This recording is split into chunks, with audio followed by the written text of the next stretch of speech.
کے لیے مارا.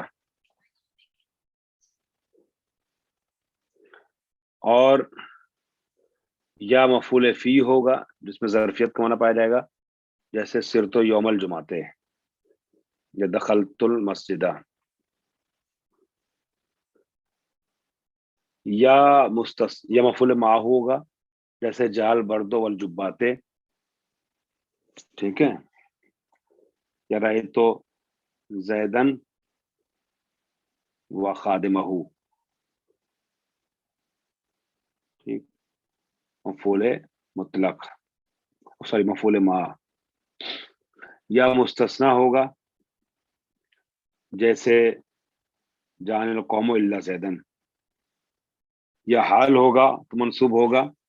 میں جلدی بڑھ رہا ہوں وضاحتیں کے بغیر، کیونکہ انشاءاللہ جیسا کہ میں نے عرض کیا تھا سب کے بارے میں جب الگ الگ سے درس آئے گا، تدریس ہوگی، تو وضاحتیں پیش کی جائیں گی. اور جو اجمالی طور پہ کچھ باتیں بیان کرنی چاہیے تھی تمہیداً، یہاں رک کر کے وہ تمہیدی گفتگو میں کل پیش کر چکا ہوں. اس لیے میں آج کے نئے درس یعنی مفعول مطلق تک وارد ہونا چاہوں گا. یا مستثنی ہو یا حال ہوگا تب منصوب ہوگا اسم، جیسے جا زید راکبا. یا تمیز ہوگا اندی خاتم فضتن. فضہ تمیز ہے، رفع ابہام کر رہی ہے انگوٹھی سے، خاتم سے. یا کانا کادا لا و ما و لا و لاتا و ان کے جو نافیہ ہیں ان میں سے کسی ایک کا اسم ہو، جیسے ان میں سے کسی ایک کی خبر ہو، جیسے کانا زید عالمن. کانا زید عالمن. اور یا تو انا لا نفی جنس، انا اور لا نفی جنس کا اسم واقع ہو تب منصوب ہوگا، جیسے انا زیدن عالمن یا لا رجل فی الدار. خوب، اب آ جائیے، فرماتے ہیں اگلی لائن میں کہ والمفعول بہ یکون منصوبا بعامل ظاہر او محذوف. مفعول بہ جو منصوب ہوتا ہے اس میں کوئی عامل چاہیے نصب دینے کے لیے. عامل نصب دو طرح کا ہوتا ہے، یا ظاہر ہوتا ہے یا محذوف ہوتا ہے. عامل ظاہر جیسے ضربا زید عمرن، تو عمرن جو مفعول بہ ہے یا ضربت زیدن، یہ زیدن جو مفعول بہ ہے اس کا عامل ضربا یا ضربتو ہے، ظاہر ہے عامل. جی.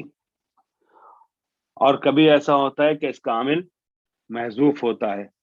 محذوف جہاں جہاں عامل ہوتا ہے وہ پانچ چھ جگہ ہیں: باب اغراء میں، باب تحذیر میں، باب اختصاص میں، باب اشتغال میں، اور باب ندا میں. یہ سب ایک ایک کر کے پڑھایا جائے گا. میں ایک مثال صرف آپ کو دے رہا ہوں جو کل دی تھی. زیدن ضربتہ، زیدن ضربتہ، یہ باب اشتغال ہے. یہاں زیدن سے پہلے ایک ضربتہ تھا جو محذوف ہے، اور اس کی تفسیر بعد والا ضربتہ کرا ضربتہ، زیدن ضربتہ. لیکن یہ جو ضربتہ عامل تھا نا، ٹھیک ہے، اگر ہو نہ ہوتا تو زیدن ضربتہ کہلاتا، یا ضربتہ زیدن یا زیدن ضربتہ. لیکن ہو نے اس ضربتوں کو اپنے اندر مشغول کر دیا ہے. تو اب جب ضربتو جو عامل تھا اس کو اپنے اندر مشغول کر لیا ہو نے، ضمیر نے، زیدن ضربتہ ہو گیا، تو اب زیدن بغیر عامل کے رہ گیا. تو ہم کو زیدن کے لیے ایک عامل ماننا پڑے گا. وہ عامل کہاں ہے بتائیے جلدی سے؟ حذف ہے، ماشاءاللہ، محذوف ہے. وہ عامل محذوف ہے. اور یہ مذکور جو عامل ہے نا ضربتو، یہ اس کی تفسیر کر رہا ہے. مفسر اور مفسر دونوں ایک ساتھ جمع نہیں ہو سکتے، لہذا اس کو ذکر نہیں کر رہے ہیں. ضربتو زیدن ضربتہ نہیں کہہ رہے ہیں، صرف زیدن ضربتہ کہہ رہے ہیں. چونکہ ضمیر نے اس عامل کو جو زید کے اوپر عمل کرتا اپنی طرف مشغول کر لیا ہے، اس لیے اس باب کو کہتے ہیں باب اشتغال. باب اشتغال، جس میں ضرب تو مشغول ہو گیا ہے زید کی طرف سے ہو کی طرف، شغلہ ان یعنی فلاں کی طرف سے روگردانی کی، شغلہ فی یعنی فلاں کی طرف متوجہ ہوا، تو اب زید کی طرف سے اس نے روگردانی کر لی ہے تو اشتغلہ ان ہو گیا نا، یعنی اشتغلہ عن الزید باب اشتغال میں، تو زید ہو گیا مشغول عن، ضمیر ہو گیا مشغول فی، یہ فعل مشغول ہو گیا ضمیر میں، یہ کام جو کہلاتا ہے، یہ باب جو کہلاتا ہے باب اشتغال کہلاتا ہے، کہ ایک کی طرف سے رخ پھیر کر کے دوسری طرف مشغول ہو گیا، ٹھیک ہے، باب اشتغال، تو یہاں پر زیدن ضرب تو ہو جائے گا۔ تو ایسی 5 جگہ ہیں، انشاءاللہ وہ 5 جگہ آگے بیان کی جائیں گی کہ جہاں عامل محذوف ہو کر کے عمل کرتا ہے مفعول بہی میں، جیسے میں نے ابھی پڑھا، آپ نے دیکھا ضرب تو زیدن تو تھا مگر ضرب تو حس ہو گیا، زیدن ضرب تو عامل محذوف عمل کر رہا ہے۔ خوب، اب آ رہی ہے وہ جو 16 جگہ ہیں ان میں 5 جو ہیں وہ مفاعیل ہیں، مفاعیل خمسہ، مفاعیل خمسہ تو آپ نے سنا ہی ہوگا، پڑھا ہی ہے، مفاعیل 5 ہیں، ان کو مفاعیل خمسہ کہا جاتا ہے۔ اس میں سب سے پہلے عام طور مفعول بہی کا ذکر کیا جاتا ہے، کیونکہ ہمارے اور آپ کے ذہن میں سب سے پہلے جو تصور آتا ہے مفعول بہی کا آتا ہے، مگر یہاں شرطونی صاحب نے ذرا سی تبدیل بدلی ہے، ہاں مفعول بہی کا ذکر نہیں کیا، مفعول مطلق کا سب سے پہلے ذکر کیا ہے۔ المفعول المطلق نمبر 16، یعنی 10 نمبر 16 کیا ہے، 15 10 گزر چکا تھا میرے شان تک، 10 نمبر 16 جو ہے وہ مفعول مطلق کے متعلق ہے۔ کیا ہے مفعول مطلق؟ سوالات آپ لوگ خود پڑھ لیے گا، اس کے جوابات لکھنے کی کوشش کیجیے گا۔ ہم مسئلہ نمبر 404 پہ آ رہے ہیں، جو جواب ہے سوال نمبر 404 کا، کیا المفعول المطلق ہوا مصدر یذکر بعد فعل من لفظہ، مفعول مطلق وہ مصدر ہے جو ذکر ہوتا ہے فعل کے بعد، من لفظہ، اور وہ مفعول مطلق یا مصدر اسی فعل میں سے ہوتا ہے، ٹھیک ہے، المفعول مطلق ہوا مصدر، مفعول مطلق ایک مصدر ہے، نیچے ذرا آپ دیکھیے گا، مثال قتل الحارث اللص قتلن، یا اصبر صبرا جمیلا، تو اصبر سے صبرن ہے مصدر، اور قتلا سے مصدر ہے قتلن۔ اب آئیے عبارت پھر پڑھیے، المفعول المطلق، مفعول مطلق کیا ہے، وہ مصدر، وہ مصدر ہے کہ یذکر بعد فعل من لفظ ہی، کہ جو ذکر ہوتا ہے فعل کے بعد اسی فعل کے لفظ سے، یعنی قتلن ہے جو قتلا کے لفظ سے ہے، اسی مادے سے ہے، صبرن ہے جو اصبر سے ہے۔ جی آپ کچھ کہنا چاہ رہے ہیں کیا، کوئی سوال ہے کیا، فرمائیے اگر کچھ کہنا ہو تو۔ اچھا ٹھیک، تو آپ نے دیکھا صبرن اصبر سے ہے، قتلن قتلا سے ہے۔ میں پھر پڑھ رہا ہوں، مفعول مطلق وہ مصدر ہے کہ جو ذکر ہوتا ہے فعل کے بعد اور اسی کے لفظ سے، اسی کے مادے سے ہوتا ہے۔ یہ 3 مقصد کے تحت ذکر ہوتا ہے، 3 اس کا مقصد ہوتا ہے، ٹھیک ہے۔ پہلا مقصد کیوں ذکر کیا جاتا ہے، لتاکید ہی، تاکہ اس فعل کی تاکید کی جائے، جیسے میں نے کہا ضرب تو ضربن، میں نے مارا، تاکید کے لیے کہا جیسے مارنا چاہیے، جو مارنے کا حق ویسے مارا، ٹھیک ہے۔ یطہرکم تطہیرا، ہم نے آپ کو پاک رکھا ہے، وہ جو پاک رکھنے کا حق ہے، ٹھیک۔ ضرب تو ضربن، میں نے مارا ویسے جیسے مارنا چاہیے تھا، جو تاکید کے لیے۔ عام طور پہ اردو میں ہم لوگ ترجمہ کرتے ہیں جو اس کام کو انجام دینے کا حق ہے، جو پاک رکھنے کا حق ہے، جو مارنے کا حق ہے، ویسے مارا، ویسے پاک کیا، تو تاکید کے لیے آتا ہے۔ او بیان نوع ہی او عدد ہی، یا تو نوع یا عدد کو بیان کرنے کے لیے آتا ہے، تو جب صرف تاکید کے لیے آئے فعل کی تو مفعول مطلق تاکیدی کہلاتا ہے، جب عدد کے بیان کے لیے آئے تو مفعول مطلق عددی کہلاتا ہے. جب نو کو بیان کرنے کے لیے آئے تو مفعول مطلق نوعی کہلاتا ہے. جیسے میں نے کہا جلستو جلست الامیرے، جلستو جلست الامیرے، میں بیٹھا کیسے بیٹھا؟ امیر کے بیٹھنے کی طرح، بادشاہ کے بیٹھنے کے طریقے سے. تو یہاں نو کو بیان کیا جا رہا ہے. بیٹھنا کئی طریقے سے ہو سکتا ہے. بیٹھنا فقیروں کے طریقے سے بھی ہو سکتا ہے، بیٹھنا امیروں کی طرح بھی ہو سکتا ہے، بیٹھنا جاہلوں کی طرح بھی ہو سکتا ہے، بیٹھنا عالموں کی طرح بھی ہو سکتا ہے. ٹھیک ہے. تو میں کیسے بیٹھا؟ بادشاہوں کے طریقے سے. تو بیٹھنے کی نوعیت کو بیان کیا جا رہا ہے، اس لیے اس کو کہتے ہیں مفعول مطلق نوعی. جب مصدر نو کو بیان کرے، بیان نو کرے، اور کبھی بیان عدد کرتا ہے، عدد کو بیان کرتا ہے، یعنی کتنی بار یہ کام انجام پایا ہے. میں نے کہا ضربت و ضربتین، مصدر ہی ہے ضربت، مصدر، مگر جب ہم نے کہا ضربتین یعنی دو بار مارا. جلست و جلستین، دو بار بیٹھنا ہوا اس طریقے سے. ٹھیک ہے، ضربت و ضربتین. تو جب بیان عدد کرے تو مفعول مطلق کے عددی ہوتا ہے. تو مفعول مطلق کی تین قسم ہوگی. کیا کیا ہوا جلدی بتائیے. مفعول مطلق کے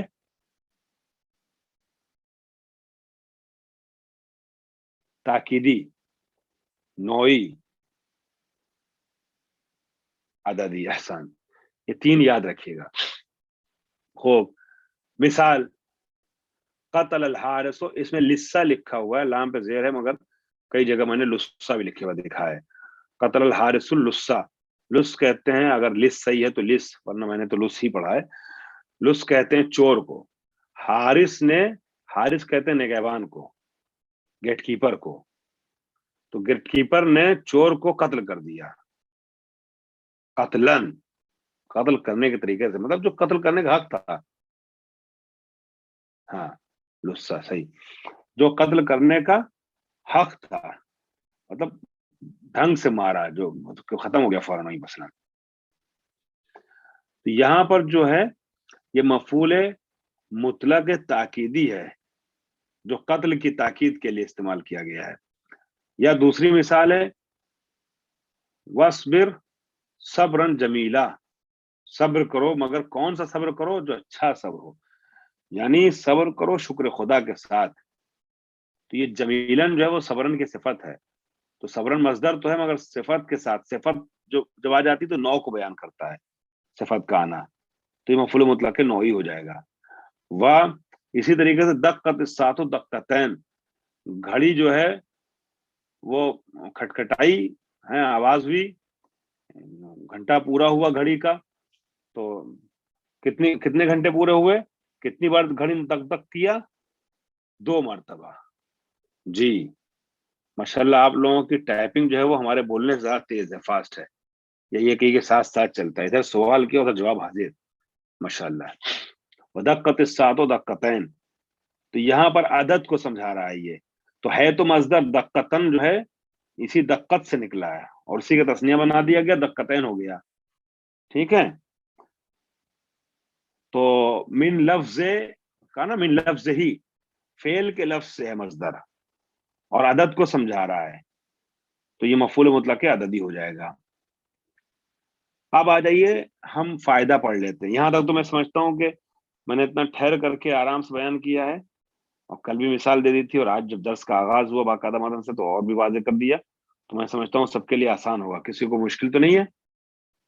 ہاں، کچھ سوال اگر ہو تو بتا سکتے ہیں آپ لوگ. خوب. اب آ رہی فائدہ پڑھتے ہیں. ان المصدر المؤکدہ